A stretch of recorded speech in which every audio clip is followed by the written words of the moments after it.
तो we were studying about fundamental forces of nature यानी प्रकृति के मूल बल। तो उसमें ग्रेविटेशनल फोर्स की बात की हमने लास्ट लेक्चर में और उसका फॉर्मूला लिखा।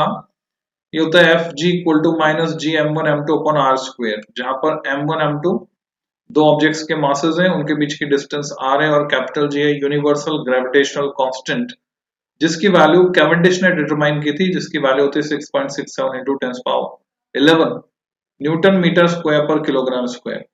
और हमने सीखा कि अर्थ मून पर उतना ही फोर्स लगा रही है अट्रैक्शन का जितना कि मून अर्थ पे लगा रहा है। फिर भी चंद्रमा पृथ्वी के चारों तरफ चक्कर लगाता है, पृथ्वी चंद्रमा के चारों तरफ नहीं, बिकॉज जो मून का मास है वो कम है पृथ्वी से, है ना। चंद्रमा का मास अर्थ से कम है, so mass of moon is lesser than the earth, that's why it is so।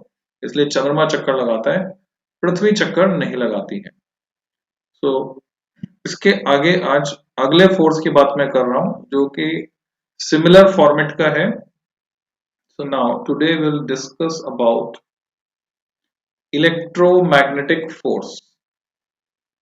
second one is which is fundamental forces of nature। electro You have to write in your notebooks electro। yes, हाँ बोलो बेटा।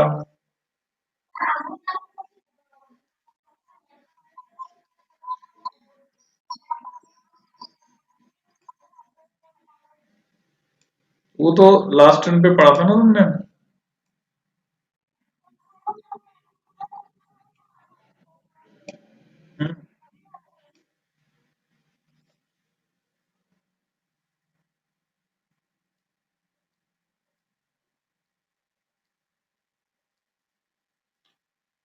Electromagnetic force को हम दिखाएंगे F subscript ई से। It is also vector.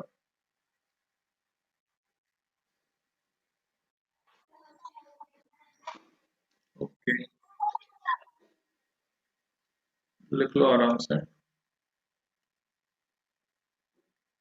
कौन सी हमारी train छूट रही है? विद्युत चुंबकीय बल। दोनों तरह के फोर्स आ गए, विद्युत यानी इलेक्ट्रिक जो चार्जेस के बीच लगता है, चुंबकीय मैग्नेटिक जो मैग्नेट्स के बीच लगता है, या करंट कैरिंग कंडक्टर्स के बीच लगता है, क्योंकि करंट कैरिंग कंडक्टर का अपना एक मैग्नेटिक फील्ड डेवलप हो जाता है। विद्युत चुंबकीय बल। तो अभी जो है हमको इसे पढ़ना है।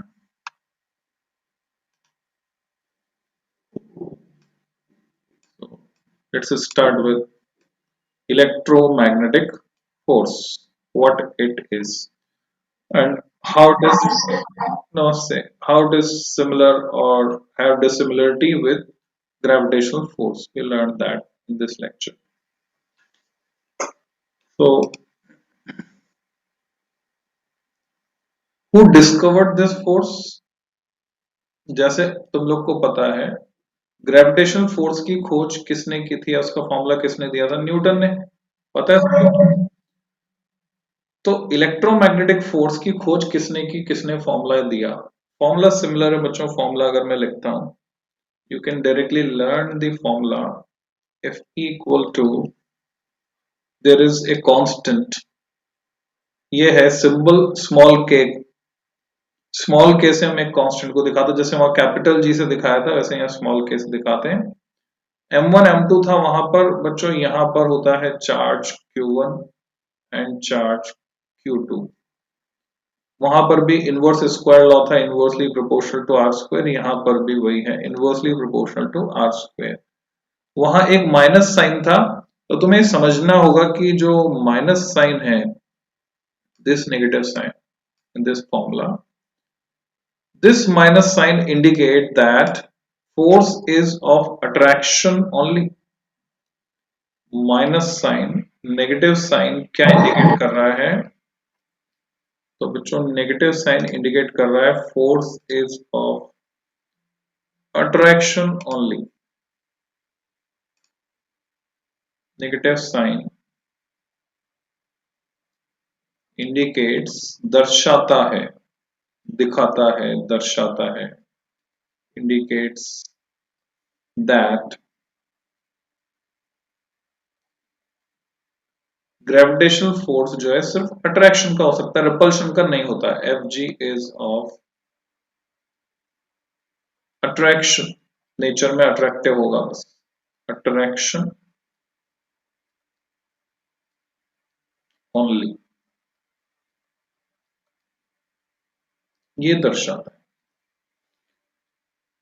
So here electromagnetic force depends, उनके बीच में अट्रैक्शन होगा या रिपल्शन होगा, हम मैग्नेट के रेफरेंस में समझ सकते हैं बच्चों। लाइक पोल्स हैं तो रिपेल करते हैं, हमें पता है। तो इलेक्ट्रोमैग्नेटिक फोर्स रिपल्सिव भी हो सकता है नेचर में और अट्रैक्शन का भी हो सकता है। As we know like poles repel while जो अनलाइक पोल्स होते हैं वो अट्रैक्ट करते हैं। अनलाइक पोल्स यानी पॉजिटिव नेगेटिव को अट्रैक्ट करेगा, नॉर्थ साउथ को अट्रैक्ट करेगा। Poles attract each other, magnet की बात की हमने तो पोल्स की बात की। ये तुम प्रैक्टिकली एक्सपीरियंस कर सकते हो मैग्नेट्स के साथ खेलते वक्त कि लाइक पोल्स रिपेल करेंगे जबकि अनलाइक पोल्स अट्रैक्ट करेंगे। और ऐसा ही चार्ज के साथ भी होता है कि पॉजिटिव पॉजिटिव को रिपेल करता है। And you can learn or associate an image in your mind about charge plus q corresponds to, यानी पॉजिटिव चार्ज किसके corresponding होता है, it corresponds to north pole। and one more image you can associate, अगर किसी loop, loop बोलते हैं बच्चों गोल circle, suppose this is a wire which carries current in this fashion, means current is in anti clockwise direction, घड़ी की सुई की दिशा के विपरीत। घड़ी की सुई जिधर चलती है वो चलती है क्लॉकवाइज, उसके अपोजिट काउंटर क्लॉकवाइज। तो इस करंट की वजह से भी मैग्नेटिक फील्ड होता है बच्चों, और जिस एंड से देखने पर करंट एंटी क्लॉकवाइज फ्लो होते हुए दिख रही है आपको, that end of the loop will behave like north pole. ऐसे घूमा हुआ एन मैं यहाँ पे बना सकता हूं बच्चों, जो नॉर्थ पोल को इंडिकेट कर रहा है। एंड माइनस क्यू और नेगेटिव चार्ज corresponds टू, यानी किसके जैसा होता है, इलेक्ट्रिसिटी में चार्ज मैग्नेटिज्म में मैग्नेट के साउथ पोल जैसा होता है। और इसको अगर लूप के पैटर्न पे मैं बनाकर बताऊं तुम्हें, ये मान लो कोई तार का गोला है, तार का सिंगल वायर सिंगल टर्न का लूप, और इसमें करंट जो फ्लो हो रही है वो रही क्लॉकवाइज, घड़ी की सुई की दिशा में क्लॉकवाइज। तो ये एंड बिहेव करेगा लाइक साउथ पोल, तो एस बनाकर हम इसको ऐसे दिखा सकते हैं। तो ये सिमेट्री हुई तीनों में। तो कोई भी लूप जिस एंड से देखने पर करंट क्लॉकवाइज फ्लो होती हुई दिखेगी, उसके अपोजिट एंड से अगर जाकर तुम देखोगे, for example here is a current carrying loop and the observer, यानी तुम जो देख रहे हो वो यहां से देख रहे हो बच्चों, हियर इज द ऑब्जर्वर। इसका मतलब अगर मैं लाइन डार्क कर रहा हूं, इसका मतलब लूप का कौन सा हिस्सा पीछे की तरफ है, तो इसको मैंने रेड कलर से कर दिया, इसको ये हिस्सा पीछे की तरफ है, क्योंकि ये जो नीली वाली लाइन है वो इसको क्रॉस करके जा रही है बच्चों। This blue line is crossing this, तो वो हिस्सा पीछे की तरफ है। तो अगर इस लूप में करंट फ्लो हो रही है इस तरह से, एरो बता रहा है करंट की डायरेक्शन को, करंट ऐसे फ्लो हो रही है, ऑब्जर्वर यहां से देख रहा है, here is the observer.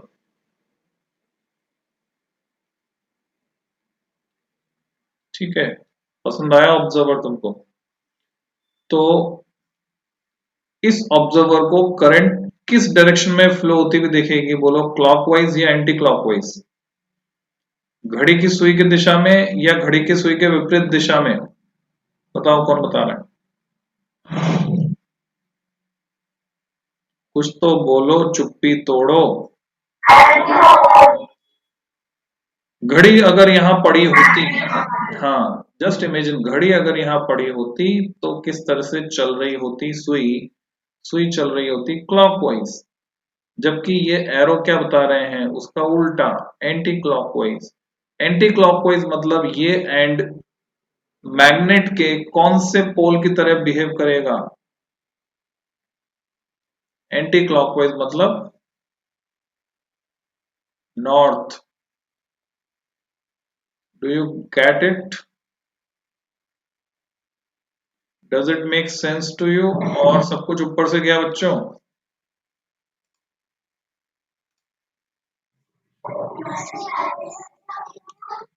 क्या बताऊं बेटा?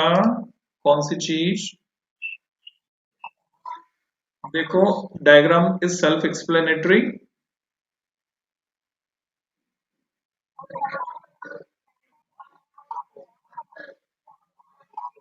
Correct.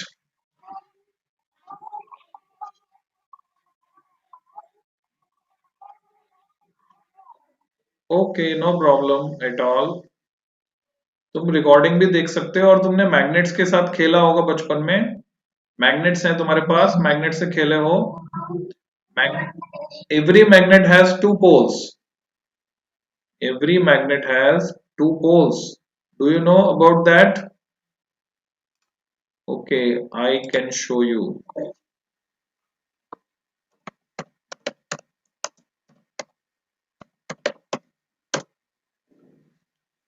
So here you can see, if this image is visible to you,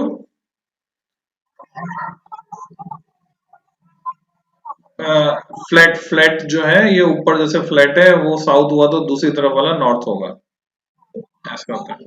हाँ बोलो बेटा।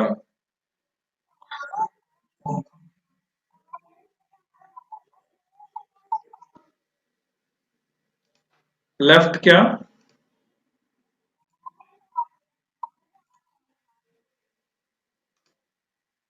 लेफ्ट वाला मैग्नेट। अच्छा, इस बड़े डायग्राम में ये जो यू शेप मैग्नेट है, हाँ राइट वाला यू शेप मैग्नेट है, इसमें लिखा हुआ नहीं है बेटा एक नॉर्थ एक साउथ। इस वाले को देख लो, है ना, ऐसे होगा, एक नॉर्थ और दूसरा साउथ। ब्लू कलर जो है वो कोड है साउथ के लिए, ठीक है, कलर कोड इज देयर। तो जो ब्लू कलर होता है तुम देख रहे हो हर डायग्राम में, it indicates south and the red colour indicates north. Do you get it? Blue is for south and red is for north.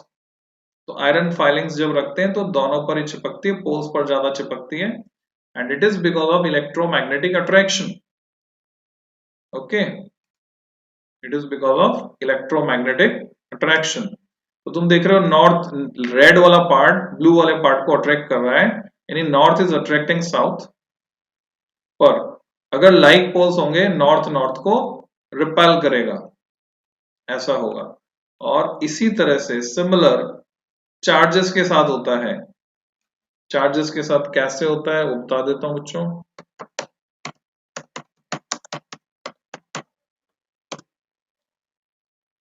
So just see here,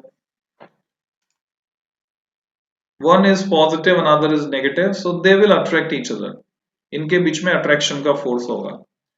पर अगर पॉजिटिव पॉजिटिव हुए या नेगेटिव नेगेटिव हुए, see here, positive positive they will repel each other. ये lines भी देखो तो repel होकर जा रही। और अगर नेगेटिव नेगेटिव हुए तो भी लाइंस रिपेल करते हुए आएंगी।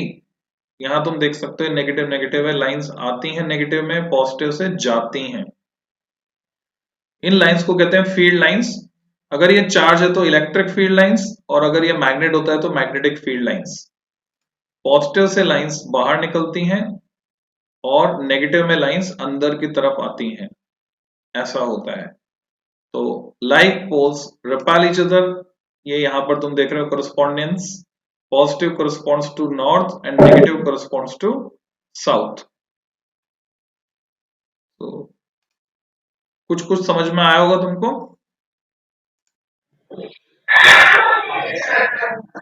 Okay, let's get back to our discussion. ये यहां से देख रहा है ऑब्जर्वर, तो इस लूप का, ये लूप भी एक मैग्नेट की तरह बिहेव करेगा।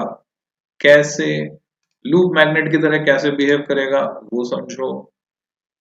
Magnetic field due to current carrying loop, ऐसे मैं टाइप कर देता हूं उसमें।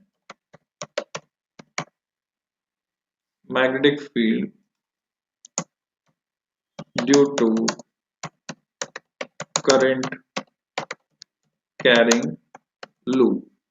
So now you can see the images. Here you can see क्या हो रहा है इस लूप में। जस्ट चेक, एक तरफ से लाइंस एंटर कर रही हैं मैग्नेटिक फील्ड की, दूसरी तरफ से एग्जिट कर रही हैं। लूप के एक साइड से अंदर आ रही हैं, लूप के दूसरी साइड से बाहर जा रही हैं। तो इसमें लगता है बच्चों right hand rule. Right hand rule क्या कहता है? स्ट्रेट वायर अगर ये है तो इसकी वजह से मैग्नेटिक फील्ड कैसे हो। चलो ये तो तुम्हारे काम का नहीं है, नॉर्थ साउथ मुझे तुम्हें दिखाना है तो ये मैं दिखाता हूँ। यहाँ देखो लूप में जब करंट फ्लो होगी तो फील्ड लाइंस जिधर से बाहर निकल रही है वो नॉर्थ है, जिधर से एंटर कर रही है वो साउथ है। यानी एक नॉर्थ है दूसरा साउथ है। तो ये डिपेंड करता है किधर से हम देख रहे हैं, ऑब्जर्वर किधर से देख रहा है। So let's get back to our discussion, same diagram again. ये देखो ऑब्जर्वर किधर से देख रहा है, ऑब्जर्वर इधर से देख रहा है। तो here it is north pole. तो जो दूसरी साइड, अगर कोई दूसरी साइड है, इधर से देख रहा है कोई इधर से, तो उसको करंट कैसे फ्लो होती हुई दिखेगी बोलो? करंट किस, हाँ, इधर से देखने पर क्लॉकवाइज फ्लो होती हुई दिखेगी। तो ये वाली साइड एक्ट करेगी like south pole, it will behave like south pole. तो नॉर्थ और साउथ दोनों हो गए। जहां पर दो दो पोल होते हैं उसको क्या बोलेंगे? पढ़ो, क्या टर्म लिख रहा हूं मैं। What do dipole, dipole, dipole, it is called dipole. Okay, हाँ, जिसमें दो पोल होंगे उसको क्या बोलेंगे? डाइपोल। क्या मैग्नेट एक डाइपोल है? करेक्ट। HCl का molecule, hydrogen positive chlorine negative, क्या ये एक डाइपोल है? Answer is yes. Here is positive hydrogen and here is negative chlorine. So there are two poles. One is positive, another is negative. It is an electric dipole and yes, bolo beta,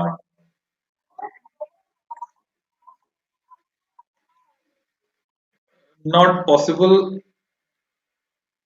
It is a natural fact that north is accompanied by a south. So हम यूं कह सकते हैं बच्चों, magnet के point of view से अगर हम बात करें, मैग्नेट के पॉइंट ऑफ व्यू से we can not separate north with south. तो जहां नॉर्थ होगा वहां साउथ होगा ही होगा। ठीक है, तुम मैग्नेट के टुकड़े टुकड़े कर डालो, तुम मैग्नेट के टुकड़े टुकड़े कर डालो। Can you separate north with south? Will you be able to separate its north with south? Answer is no. Every small piece will consist of both the poles south and north. But individual positive charge and individual negative charge can exist in nature. अकेला positive तुम्हें मिल सकता है, अकेला negative मिल सकता है, अकेला H plus ion मिल सकता है तुमको, अकेला Cl माइनस आयन मिल सकता है। You can separate these, but you can't separate magnetic poles. This is a basic difference कि प्लस क्यों मिलेगा अकेला, माइनस क्यों अकेला मिल जाएगा। और मैग्नेट में नॉर्थ और साउथ को अलग नहीं कर सकते, हालांकि देखा जाए तो दोनों तरह के डाइपोल्स हैं। अब हम आते हैं इस फोर्स पर, आते हैं बच्चों, इस फॉर्मूले को यूज करना सीखते हैं और कंपेयर करते हैं ग्रेविटेशनल फोर्स को इलेक्ट्रोमैग्नेटिक फोर्स के साथ। कैसे, वहां पर मैंने बताया था, कहां पर, यहां पर, यहां मैंने बताया था ग्रेविटेशनल फोर्स में minus G M one M two upon R square में, व्हाट इज जी हियर, कौन बताएगा, किसको याद रहा, मैंने टेबल पे लिखकर चिपकाने को बोला था। व्हाट इज जी हियर, बोलो। कैसा कांस्टेंट है ये, बोलो, कोई तो बोलो, मुंह का ताला खोलो, कोई बच्चा बोलो, मुंह का ताला खोलो। What is G here, universal gravitational, क्या बोलते हैं,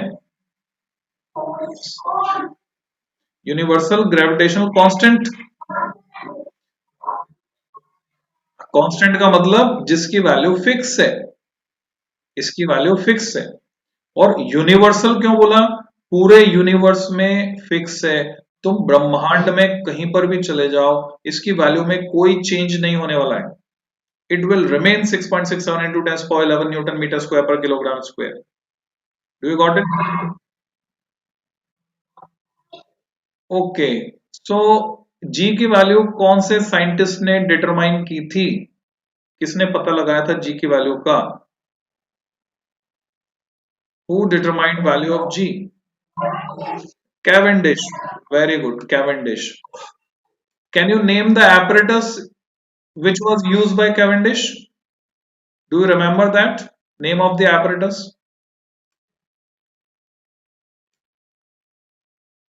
Okay, I can show you the apparatus which was used by Cavendish.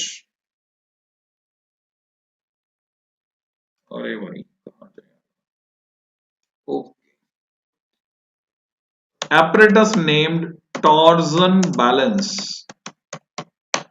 Hindi में अगर मैं इसका नाम लूंगा तो मैं मजा आ जाएगा, हंसी आ जाएगी।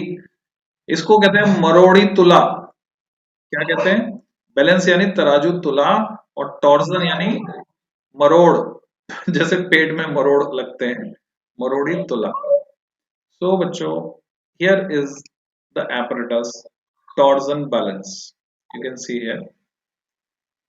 so using this apparatus torsion balance, Cavendish determined that value as well as Coulomb proved his law। so apparatus was initially made by Coulomb। Coulomb ने बनाया था इसको बच्चों, टॉर्जन बैलेंस को, और अपना लॉ प्रूव किया था। कौन सा लॉ, जिसको अभी हम डिस्कस कर रहे हैं, ये लॉ, ये प्रूव किया था। कूलम्स लॉ का एक्सप्रेशन ये मैंने यहाँ लिखा है, k q1 q2 by r square। This was proved bye coulomb using torsion balance, and that same torsion balance was used by Cavendish and he determined value of capital G 6.67 into 10 power 11 newton metre square पर kilogram square. अब देखो चीजों को रटने का तरीका क्या होता है बच्चों, जैसे ही मैंने बोला, मैंने अभी अभी में 4-5 बार बोल दिया इसकी वैल्यू को, तुम्हें क्या करना था, सिंपली तुमको अपने मन में दोहराना था। यू हैव टू सिंपली अपने मन में उसको रिपीट करना था। जैसे तुम अपने मन में रिपीट करते, ये इतनी बार रिपीट हो जा रही है वैल्यू कि तुम्हें रट जाएगी। So this is the process.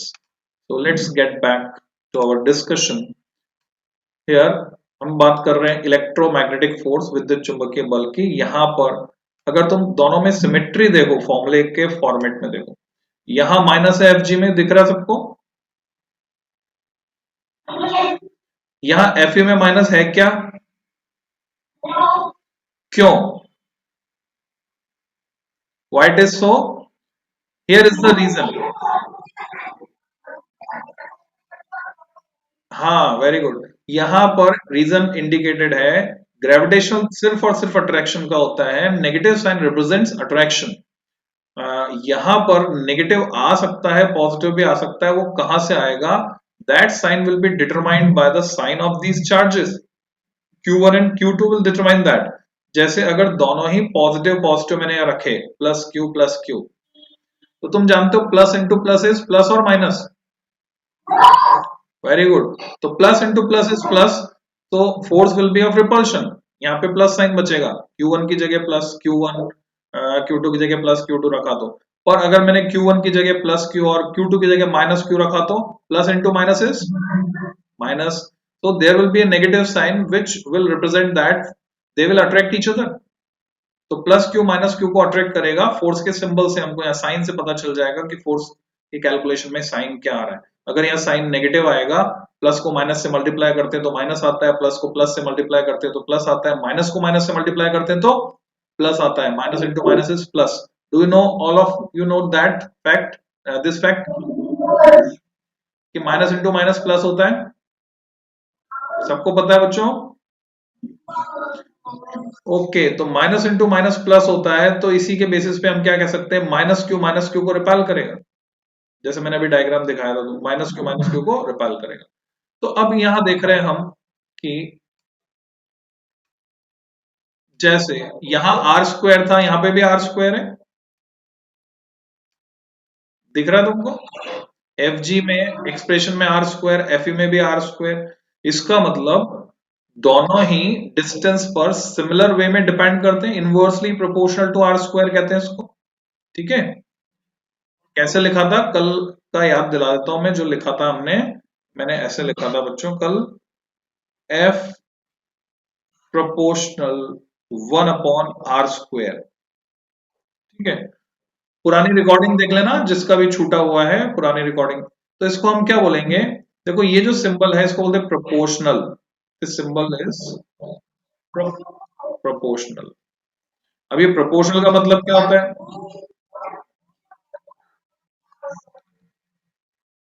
हाँ, ये एफ जी है, ये एफ ई है। अब मैं क्योंकि देख रहा हूं एफ जी में और एफ ई में सेम रूल है, सेम रूल है, तो मैं उसको जनरली एफ लिख रहा हूं, क्योंकि दोनों ही फॉलो कर रहे हैं ना। तो इसको कहते हैं बच्चों इनवर्स स्क्वायर रिलेशनशिप, क्योंकि आर स्क्वायर में आ रहा है और ये इनवर्स है उसका, रेसिप्रोकल मतलब इनवर्स। तो बोथ ओबे इनवर्स स्क्वायर रिलेशनशिप। कौन है बच्चा? अच्छा, नन्नी को इतना मजा आ रहा है कि गाना गा रही है। ओके, इनवर्स स्क्वायर रिलेशनशिप कहते हैं इसको। इसको सीखो, ऐसे मान लो, ऐसा जो बता रहा हूं कि हाँ ऐसा होता है, इसको प्रोपोर्शनल का सिंबल कहते हैं। और ये 1/r², इसका मतलब क्या हुआ? इसका मतलब ये हुआ आर को दुगना करेंगे 2 टाइम्स, तो 2 का स्क्वायर क्या होता है बोलो? 4। 2 2 जा 4। तो फोर्स कितना रह जाएगा? 1/4 टाइम्स रह जाएगा। अगर अर्थ और मून के बीच की डिस्टेंस जितनी अभी है, anybody knows how much is the distance between earth and moon? No, that is radius of Earth. The distance between Earth and Moon is 3.84 into 10 is to power something. I think 11 or 12 or 10. You have to find out. You can Google that. So, जो distance है, whatever it is, if we make this distance twice, उस दूरी को अगर हम दुगना कर देंगे, तो जितना ग्रेविटेशनल अट्रैक्शन अभी है उसका 1/4 हो जाएगा, 1/4 टाइम्स। तो इसी तरह से किन्हीं दो चार्जेस के बीच की डिस्टेंस अगर आर है और वो डिस्टेंस में बढ़ाकर 2r कर दूंगा, तो वो इलेक्ट्रिक फोर्स भी कितना हो जाएगा? 1/4 टाइम्स हो जाएगा। 1/4 गुना, 1/4 रह जाएगा। ऐसे ही दो मैग्नेट्स अगर अट्रैक्ट कर रहे हैं, उनके बीच की डिस्टेंस डबल कर देंगे तो उनके बीच का फोर्स भी कम हो जाएगा बच्चों। हाँ बोलो बेटा।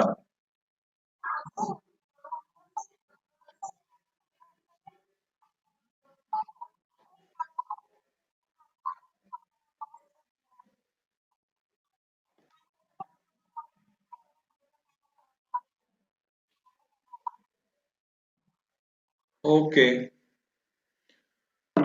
तो अब जैसे यहां पर ये था ग्रेविटेशनल कांस्टेंट कैपिटल जी, जो कैसा था, यूनिवर्सल। वैसे यहां पर ये k कैसा है, k भी एक कांस्टेंट है बच्चों, पर ये यूनिवर्सल नहीं है। यूनिवर्सल नहीं है मतलब पूरे यूनिवर्स में इसकी वैल्यू सेम नहीं रहेगी।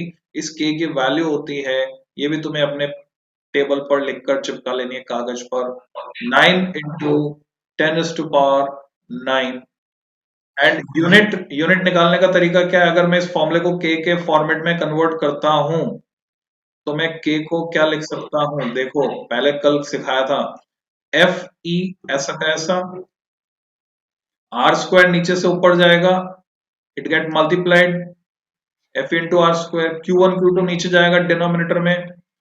तो देखो यूनिट क्या बनी, एफ को नापा हमने न्यूटन में तो न्यूटन आ गया, आर स्क्वायर मीटर स्क्वायर आ गया, metre into metre. Q1 charge को नापते हैं कूलम में, coulomb is the unit for measurement of charge, दो बार आया, दो बार कूलम आया तो कूलम का स्क्वायर। तो देखो वहां क्या था, वहां था न्यूटन मीटर स्क्वायर पर किलोग्राम स्क्वायर, ये रहा न्यूटन मीटर स्क्वायर पर किलोग्राम स्क्वायर। यहाँ क्या है, न्यूटन मीटर स्क्वायर पर कूलम स्क्वायर। जो रोल यहाँ पर मास प्ले कर रहा है ग्रेविटेशनल फोर्स में, वो रोल यहाँ पे चार्ज प्ले कर रहा है। पर यहाँ एक बात पर गौर करो जो तुम्हारे समझने की है, कैपिटल जी की वैल्यू क्या थी बच्चों, किस ऑर्डर की थी कैपिटल जी की वैल्यू, 10⁻11 और -11, +11 और -11। So by mistake I have written +11, it is -11, I think -11, okay, 10⁻−11। तो ये वैल्यू इतनी थी, है ना, यूनिवर्सल ग्रेविटेशनल कांस्टेंट 10⁻−11। तो इससे हमें क्या पता चल रहा है कि वो तो इतना कम है, universal gravitational constant, so it is 10⁻−11। so ये माइनस में 11 है, जबकि k कितना है देखो, 10⁹ कौन बड़ा है, k या capital G, which one is greater, k। कितना बड़ा है, बहुत बहुत ज्यादा बड़ा है, कितना पावर का डिफरेंस आ रहा है, वो माइनस में 11 जा रहा है, तो 11 और ये 19 पावर बड़ा है। तो क्या तुम इसको रिलेट कर सकते हो एक एग्जाम्पल से, मैं 2 मिनट और लूंगा बच्चों फिर तुम्हारी छुट्टी। एक छोटा सा एक्सपेरिमेंट तुम्हें करना है, तुमने किया भी होगा, कागज के छोटे छोटे टुकड़े करके टेबल पे डाल दो। अब अब कंघी कंघी या प्लास्टिक का स्केल, उसको बालों में रगड़ो, चार्ज हो जाएगा, उसके बाद कागज के टुकड़े के पास लेकर जाओ, टुकड़ा उछल के चिपक जाएगा कंघी पर या प्लास्टिक के स्केल पर। तो हुआ क्या, हाँ एक्चुअल में यहां पर क्या हुआ, पहले टुकड़ा टेबल पर क्यों पड़ा था, क्योंकि अर्थ उसको खींच रही थी ग्रेविटेशनल पुल से, उसके मास की वजह से। प्लास्टिक के स्केल ने उसको खींच लिया, क्यों खींच लिया प्लास्टिक के स्केल ने, क्योंकि हाँ, क्योंकि कागज का टुकड़ा जो है वो तो न्यूट्रल है, पर उस पर नेगेटिव चार्ज इंड्यूस हो जाएगा, क्या होता है आगे समझेंगे हम। तो यूं समझो कि इलेक्ट्रिक फोर्स लगाया उसने, स्केल ने, क्योंकि स्केल के पास चार्ज था, तो स्केल ने इलेक्ट्रिक फोर्स लगाया और उसको अर्थ से खींच लिया।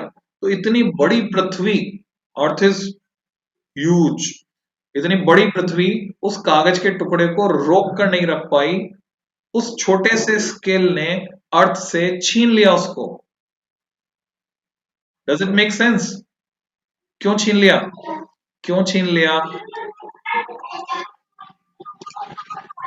हाँ जवाब यहाँ छुपा है बच्चों, देखो क्यों छीन लिया, के की वैल्यू कितनी ज्यादा, एनरोमस, और जी की वैल्यू कितनी सी, -11। That's why, so electromagnetic force is much more stronger compared to gravitational force। हाँ बोलो बेटा। हाँ जी की वैल्यू सही कर लो बच्चों, ये -11 है power, 6.67 into 10⁻−11 newton metre square पर किलोग्राम स्क्वायर। हाँ बोलो बेटा।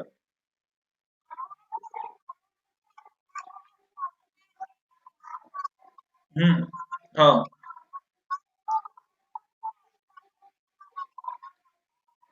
हाँ, पर उसमें खींचने वाली बात नहीं हुई ना, बैलून के लिए भी सेम ही है बात, पर इसमें समझने में आसानी रहेगी स्केल वाले में, कि अर्थ से खींच लिया, अब बैलून को अर्थ से तो खींचा नहीं हमने। हाँ होगा, मैं करके बता दूंगा। ठीक है, दोबारा से करना। ह्यूमिडिटी नहीं होनी चाहिए, है ना, बाल सूखे होने चाहिए, नहीं तो फ्रिक्शन नहीं होगा। यहाँ पर फ्रिक्शन भी आ रहा है पिक्चर में, तो कैसे आ रहा है, क्या रोल प्ले करता है, हम आगे सीखेंगे। तो बच्चों आज की क्लास यही खत्म कर रहा हूँ मैं।